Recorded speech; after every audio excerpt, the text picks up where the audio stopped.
silsilah Yesus Kristus. Inilah silsilah Yesus Kristus, anak Daud, anak Abraham. Abraham memperanakan Ishak, Ishak memperanakan Yakub, Yakub memperanakan Yehuda dan saudara-saudaranya. Yehuda memperanakan Peres dan Zerah dari Tamar. Peres memperanakan Hezron, Hezron memperanakan Ram, Ram memperanakan Aminadab, Aminadab memperanakan Nahason, Nahason memperanakan Salmon, Salmon memperanakan Boas dari Rahab, Boas memperanakan Obed dari Rut, Obed memperanakan Isai, Isai memperanakan Raja Daud, Daud memperanakan Salomo dari istri Uria, Salomo memperanakan Rehabeam, Rehabeam memperanakan Abia, Abia memperanakan Asa, Asa memperanakan Yosafat, Yosafat memperanakan Yoram, Yoram memperanakan Uzia, Uzia memperanakan Yotam, Yotam memperanakan Ahas, Ahas memperanakan Hizkia, Hizkia memperanakan Manasye, Manasye memperanakan Amon, Amon memperanakan Yosia, Yosia memperanakan ibunya dan saudara-saudaranya pada waktu pembuangan ke Babel. Sesudah pembuangan ke Babel, Yekonya memperanakan Siltiel, Siltiel memperanakan Zerubabel, Zerubabel memperanakan Abihud, Abihud memperanakan Eliakim, Eliakim memperanakan Azor, Azor memperanakan Zadok, Zadok memperanakan Akhim, Akhim memperanakan Eliud, Eliud memperanakan Eleazar, Eleazar memperanakan Matan, Matan memperanakan Yakub, Yakub memperanakan Yusuf, suami Maria, yang melahirkan Yesus yang disebut Kristus. Jadi seluruhnya ada 14 keturunan dari Abraham sampai Daud, 14 keturunan dari Daud sampai pembuangan ke Babel, dan 14 keturunan dari pembuangan ke Babel sampai Kristus. Demikianlah firman Tuhan. Shalom. Damai di hati. Apa kabar saudara-saudara? Semua sehat-sehat. Amin. Ada kuat-kuat. Asam uratnya bangkan. Ya. Popo sidang sehat-sehat. Amin. Ya. Semua Natal bukan saudara-saudara, puji Tuhan. Saya melihat ada penampilan-penampilan yang baru, ya. Ada banyak rambut-rambut yang mulai disebuti, puji Tuhan. Saya melihat ada kening-kening yang baru, yang belum tipis sekarang sudah tebal, saudara, sudah bercahaya.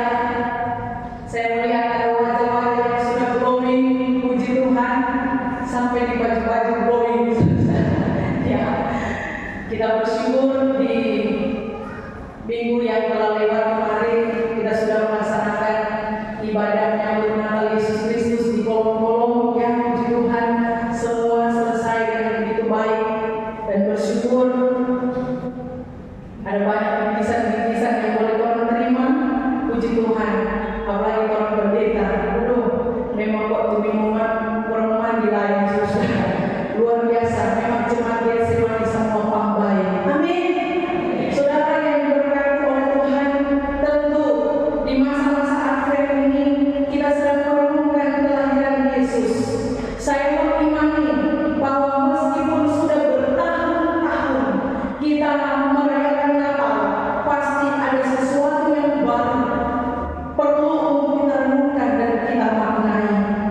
Saudara-saudara, setiap keluarga mempunyai ceritanya masing-masing, dan mungkin hampir setiap keluarga memiliki kisah pilu dan jauh dari kata sempurna. Setiap keluarga mungkin punya cerita yang sama, tetapi belum tentu cara menyikapinya sama. Ada yang mengekspos di FB ketika ada masalah keluarga, di suami, di istri, di FB, di WA, pas story, saudara, akhirnya satu dunia jadi tahu. Tapi ada juga yang menyikapi ketika ada persoalan yang berusaha sebisa mungkin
kita mau dapat apa di situ, pasti mau tertarik. Dia lucu ini, nyoba ini, kawin ini, pokoknya terus tertarik karena di situ ada pembenaran saudara.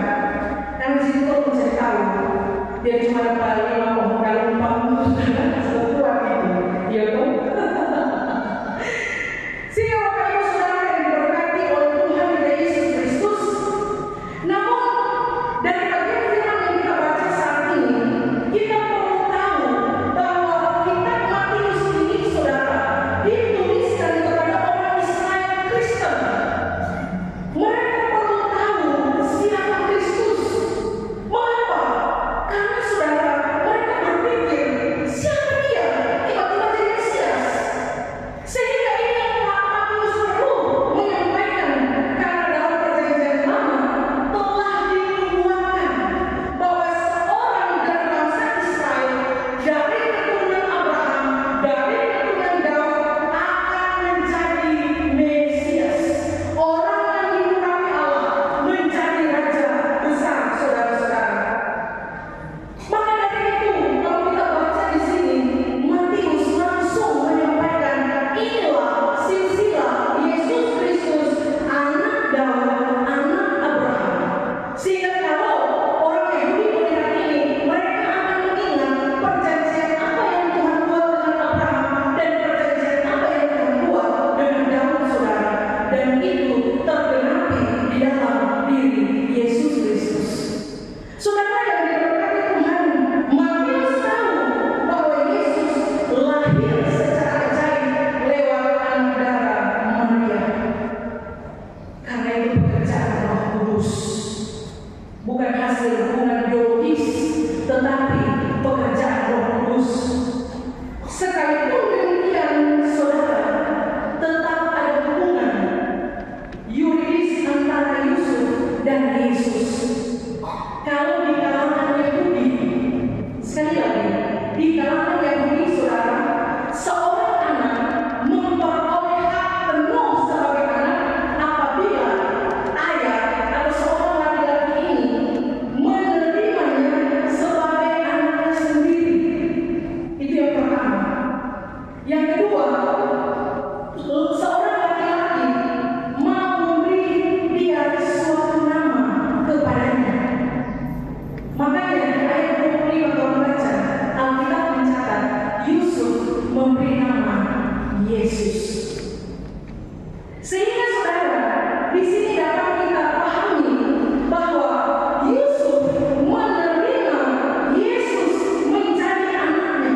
Sehingga di sini dapat dikatakan bahwa dari keturunan Yusuf, makanya disebutkan Yesus menjadi anak Daud karena sudah menjadi anak penuh, menjadi ahli waris yang telah diakui oleh Yusuf menurut peraturan Yahudi pada saat itu.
ambil dari sakit, mengiri.